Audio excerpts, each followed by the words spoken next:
মুরগি চাষের জন্য যে টেম্পারেচারটা প্রয়োজন সেটা কিন্তু আমরা যে মোবাইলে নর্মাল ওয়েদারের যে তাপমাত্রাটা দেখি যে কতটা তাপমাত্রা আছে সেটা দিয়ে কিন্তু মুরগি চাষের জন্য যে পারফেক্ট ওয়েদার সেটা কিন্তু মাপা যায় না।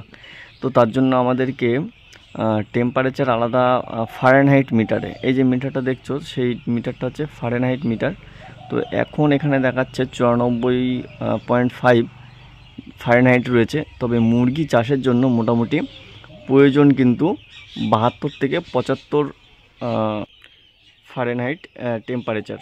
তো সেক্ষেত্রে তোমাদেরকে মুরগিগুলোকে প্রথমে দেখাবো। মুরগি কিন্তু একদম হাঁপাচ্ছে না, পুরো একদম শান্তভাবে রয়েছে, যে মুরগির দেখে বোঝাও যাচ্ছে না। তো এখানে দেখো মুরগি কিন্তু একদম নর্মাল ওয়েদারে রয়েছে, তবুও কিন্তু এই ফার্মের মধ্যে টেম্পারেচারটা বেশি দেখাচ্ছে, কারণ এর থেকে কম ওয়েদার হলে মুরগি চাষের উপযোগী ভালো হয়। মুরগির বডি ওয়েট ভালো করার জন্য মোটামুটি 70 থেকে 75 ফারেনহাইট টেম্পারেচার রাখলে সব থেকে ভালো হয়। তো এই টেম্পারেচারটা ফার্মের ভেতরে কীভাবে তৈরি করা যায়, তার জন্য কোন কোন ব্যবস্থাগুলো নেওয়া উচিত, তো তোমরা দেখো আমরা যে ঘরে দাঁড়িয়ে কথা বলছি উপরে কিন্তু একদম চাঁচের চাল দেওয়া রয়েছে, যার কারণে টেম্পারেচার কিন্তু অনেকটাই কম আসছে। এখন বেলা 1টা বাজে, তো সে সময় টেম্পারেচারটা তোমাদেরকে দেখালাম।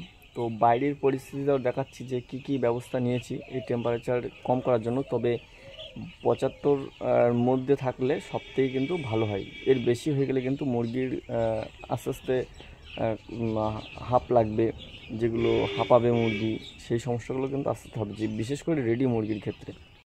তো ফার্মের বাইরের পরিস্থিতিটা দেখো, যে দুটো ফার্মের মিডিল দিয়ে কিন্তু গাছ লাগানো রয়েছে। এই যে তেজপাতা গাছ আছে আর এখানে কদম গাছ আছে, এগুলো মোটামুটি কিন্তু ছাওয়া করে রেখেছে ফার্মটাকে। এই যে, তো কিছুদিন আগে কদম গাছের পাতা কেটে দেওয়া হয়েছিল, ডাল কেটে দেওয়া হয়েছিল, তবুও অনেকটা আবার কসমি ছেড়েছে শীতকালের জন্য। তো তাছাড়া ওই যে সামনে আরও একটা তেজপাতা গাছ রয়েছে, যার জন্য মুরগির ফার্মটাও একটু ঠান্ডা থাকে।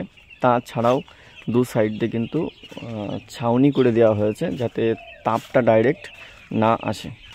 তো এ পাশেও দেখো ফার্মের পাশে বাগান রয়েছে, যাতে অসুবিধা না হয় গরমের জন্য। তবুও কিন্তু হিট স্ট্রোক আসে, তো এত অতিরিক্ত গরম পড়ার জন্য তবুও টেম্পারেচারটা কম করার জন্য অনেকটাই চেষ্টা করছে। দেখো নীল যে পর্দাগুলো পাওয়া যায় সেগুলো কিন্তু দিয়ে দিয়েছি সাইড দিয়ে, তোমরা দেখতে পাচ্ছ এই যে। আর তার উপরে কিন্তু দেখো তেজপাতা গাছের বাগান রয়েছে সাইড দিয়ে, এ সাইডেও কিন্তু নীল পর্দা দিয়ে দিয়েছি ফার্মের কোল দিয়ে। এ পাশে একটা ফার্ম রয়েছে, এই ফার্মটাই। তো আরও একটা ফার্ম রয়েছে, সেটাও কিন্তু সেম কাজ করা হয়েছে। তো মোটামুটি ওয়েদারটাকে ঠান্ডা রাখার জন্য মুরগির ফার্মের ভেতরে ওয়েদারটাকে ঠান্ডা রাখার জন্য আরও অনেক কিছু ব্যবস্থা নেওয়া যায়।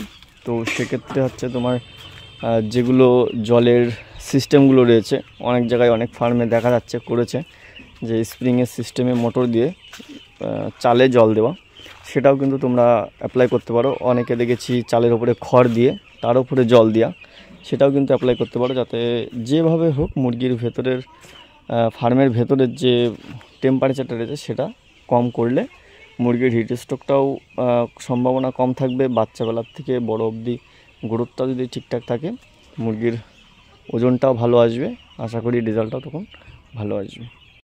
বন্ধুরা, অনেক দিন পরেই কিন্তু একটা ভিডিও ছাড়লাম, আর সময়ের অভাবের জন্য ভিডিও সেভাবে করতে পারছি না। তো ভিডিওটা যদি ভালো লাগে বা কোনো যদি উপকার মনে হয়, তাহলে কিন্তু অবশ্যই একটা লাইক দিয়ে দিও। সবাই ভালো থাকবে, সুস্থ থাকবে, ধন্যবাদ।